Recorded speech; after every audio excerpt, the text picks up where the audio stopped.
Last week in Michigan politics, Ottawa County moves to temporarily replace its ousted county administrator, who they chose and how the public is responding to the process. Plus, lawmakers making pushes this week for a number of bills involving issues of child surrogacy and LGBTQ protections. We break down what's happening in Lansing. And as President Biden made his State of the Union address last week, one West Michigan teacher recounts having gotten to experience it all firsthand from the U.S. Capitol. I'm Josh Alburtus, and this is your 13 on Your Side Rundown.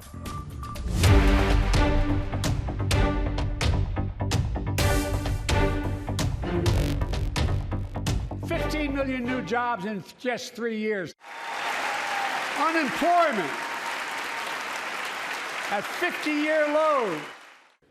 Wages keep going up, inflation keeps coming down. The country we know and love seems to be slipping away, and it feels like the next generation will have fewer opportunities and less freedoms than we did. President Biden was giving arguably his biggest platform yet ahead of the November election, the State of the Union address. He highlighted a wide range of issues during his speech, calling on Congress to pass a bipartisan border security bill and announcing an emergency military mission to build a port in Gaza, and highlighting the economy, saying he remains optimistic despite the challenges. Some Republicans, though, as you heard there from junior Alabama Senator Katie Britt, disagreeing.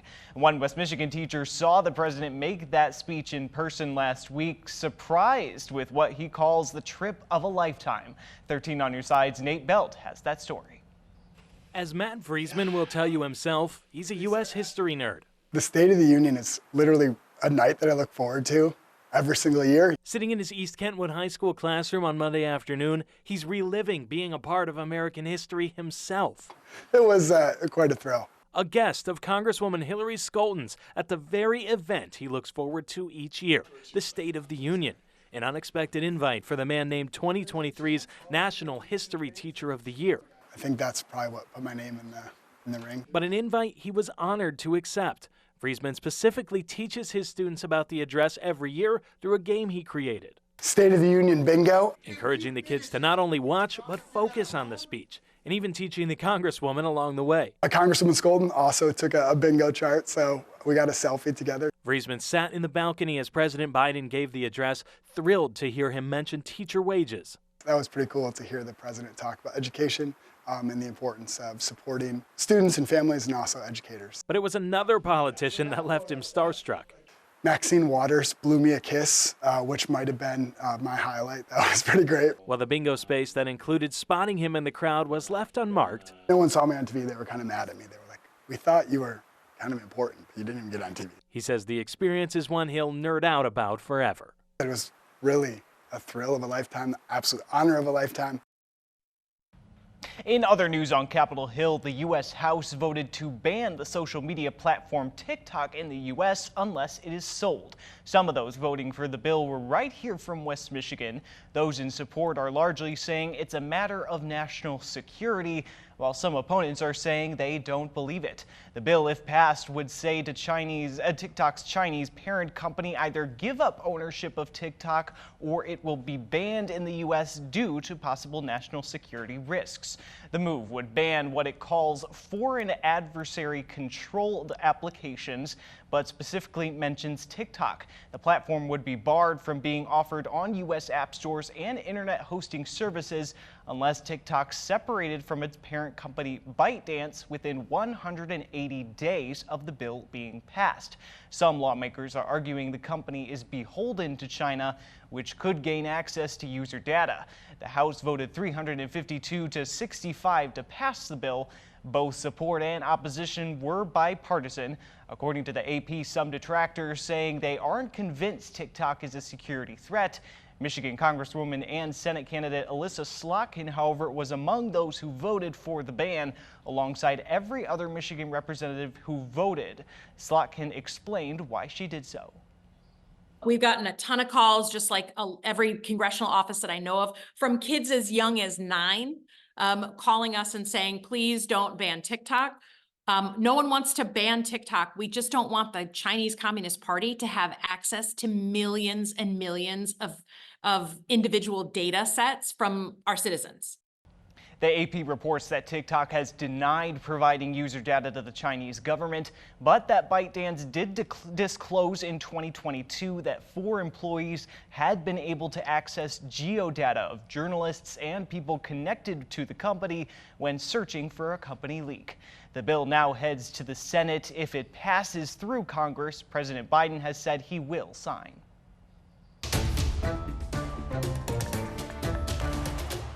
To Ottawa County now, there's a new interim administrator in charge of the county. In a 5-4 vote on Tuesday, commissioners chose newcomer John Anderson. Anderson is the co-owner of a gun store in Holland and has 30 years of law enforcement experience.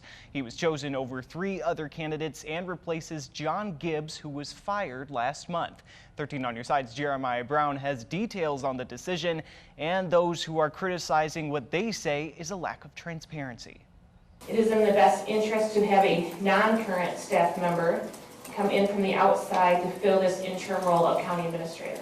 A 5-4 vote by the Ottawa County Board of Commissioners has appointed John Anderson as the interim county administrator, temporarily replacing former administrator John Gibbs. I certainly hope to just earn the trust and respect of people on the board and from the public just with my actions. Community members expressed both concern and support towards the commission. Several community members accused the board of lacking transparency with the applicant process. I would have liked to speak about how you come to that decision, but over the last 14 months I have learned that the input of a large segment of the population of this county is not welcome. Community members also criticizing the lack of information regarding the candidates made available to them. There were no names listed in the packet, no resumes attached. No information was sent out to the public via official channels. Commissioner Doug Zylstra says he wishes the best for Anderson in his role, but says he wishes there was a more open process for outside applicants. We received an email at late afternoon on Friday saying that Mr. Anderson was one of the 4 being considered, and I was not aware of that.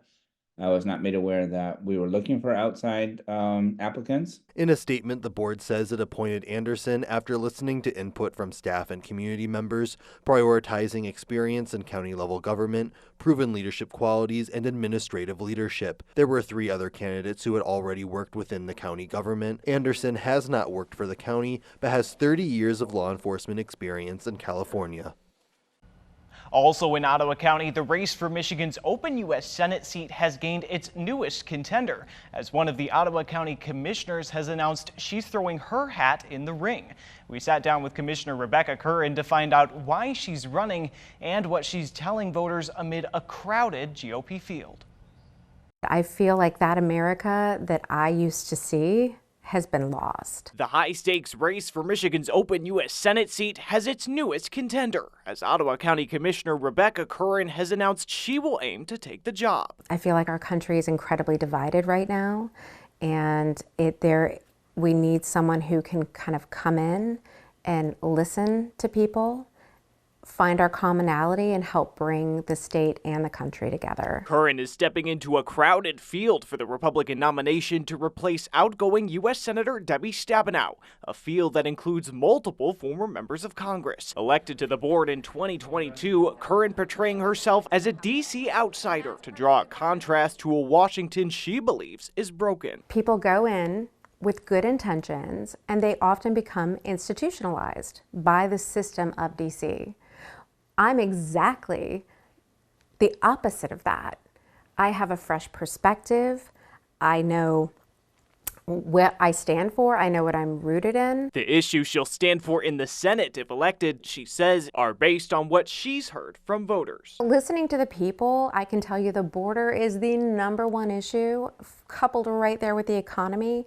People are so tired of paying high gas prices. They're so tired of going to the grocery store and spending so much money on food. Curran also leaning on a goal of limiting government scope, pointing specifically to at least one effort in Michigan she says she'll partner with to repeal a new state law allowing the state to authorize solar, wind, and energy storage projects, including in certain cases where local governments object. Government will grow larger and larger. It's what government does. So we, as servants of the people, have to ensure that we're not allowing that to happen. But what she continued to reiterate was a seeming appeal to a middle Michigan that she says she will make heard. I'm conservative through and through.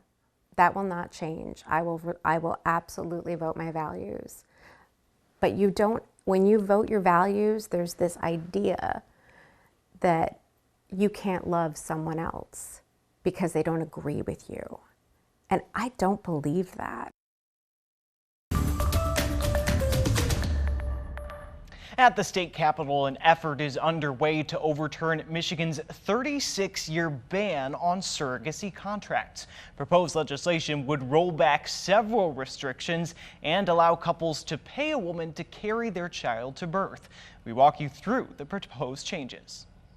Let us pave a way for a future where no family will ever have to endure the excruciating ordeal that has defined my life. With deep breaths and visible passion, Tammy Myers sat before state lawmakers Thursday to detail her experience with growing a family amidst infertility. When my husband and I started trying to expand our family in 2015, fate dealt us a cruel blow. At the age of 33, I was diagnosed with a very aggressive form of breast cancer, shattering our hopes of conceiving naturally again. But they found a way, welcoming twins into the world in 2021 via surrogate. However, they weren't prepared for the legal complications that followed. The NICU became our second home, a battleground where we fought not only for our babies' fragile lives, but for also our parental rights, as 2 Grand Rapids judges denied our requests for the legal rights to our babies. Myers, whose battle ultimately gained national attention, testified to a Senate committee in support of bills aimed at ending Michigan's decades-old ban on surrogacy contracts. It's a legal system she said forced them into the battle to gain custody of their twins after the contract they drew up was unenforceable and the pre-birth order to gain custody was not approved by the time the twins were born weeks early. Despite finally being granted legal parenthood of our twins almost 2 years after they were born,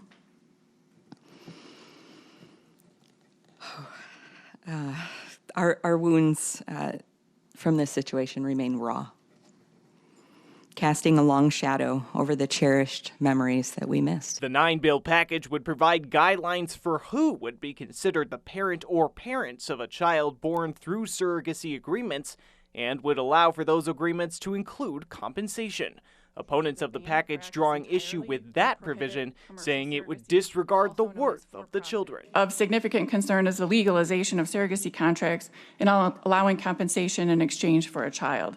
At the core of such agreements is a contract for a human being. Some lawmakers also drew issue with the removal of specific penalties for surrogacy agreements that involve surrogates who do not meet certain age or mental requirements. The committee adjourned without a final decision yet on changing or approving the bills. State lawmakers are also trying to make progress this week toward banning the use of so-called LGBTQ panic defenses in court. A new bill is being heard in the Senate this week. We take a look at what that is and why those pushing for it say it comes down to humanity. October 1998. 21-year-old Matthew Shepard walked into a bar in Wyoming State where he was approached by 2 men who later that night tied him to a fence, beat him, and left him to die. Later, as both of his attackers pled or were found guilty of his murder, one attempted to use what was dubbed a gay panic defense, claiming the knowledge of Shepard's sexual orientation as a gay man was what caused the killer to act violently. At its very core, the implication is that members of the LGBTQ community are less human and therefore crimes against them are less severe. What happened to Shepard would ultimately go down as one of the most infamous instances of violence against and murder of a queer person in American history. Now, 26 years after Shepard's killing, lawmakers in Michigan are hoping to ban the use of LGBTQ+ panic defenses in the state. It doesn't really line up with the welcoming message that we've been really successful in promoting, but we clearly have some work to do, and eliminating this defense is an easy step and a common sense step in that direction. According to the latest tally from the National LGBTQ+ Bar, 18 states and the District of Columbia have banned the defense. Arizona, Florida, Pennsylvania, and Wisconsin also have active legislation alongside Michigan. The bill's author, herself a member of the LGBTQ community, says she's heard from others how important they feel it is to ban the practice. There have also just been individuals that have reached out talking about why this is important, about how, they fear that if something happens to them, the person that attacks them or even worse will be able to use this defense, and then they will have to basically argue for their own humanity in front of either a judge or a jury. Opposition that was brought to her about the bill, she said, was over the inclusion of transgender individuals in what would be a ban of this defense based on someone's real or perceived gender identity or expression, in addition to gender and sexual orientation. One local advocate, however, saying it's especially important that trans people be included. Our trans community are even more vulnerable, and even they're dying at sky high rates. Like, we are constantly, having to hold vigils and put out statements, and it's just alarming at how much this is happening and people don't even realize it. A lot of work went into the bill. We worked with some prosecutors on the specific language. We looked at what other states were doing. So it's my hope that we can pass it out clean from the Senate. If the Senate passes this without any changes from the House version, it would be on its way to Governor Whitmer. However, if the Senate passes any amendments, it would need to be sent back to the House for another vote on that new version. But given that the bill passed the House on a party line vote, a new evenly divided House since January and at least through April could delay the process. And leaders across the state are trying to come up with solutions for Michigan's housing crisis. One state lawmaker believes the issue can be addressed by having more conversations. 13 on your side, Lauren Baker takes a closer look at that proposed legislation.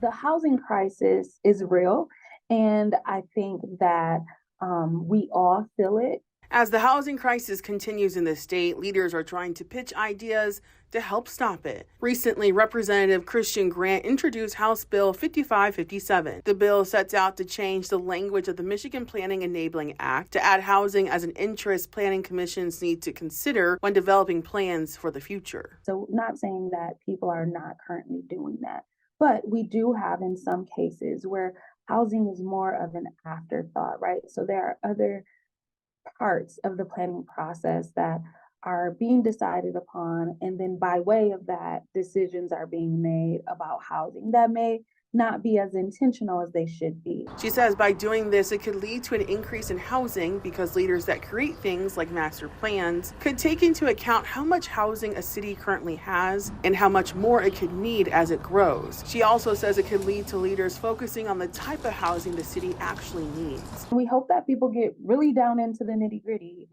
of what their community needs. What type of housing do we need? What partners do we need to get it done? Where will it be, right? Like, how are we building the infrastructure for that? And while she says this bill won't solve every housing problem, it could be a start.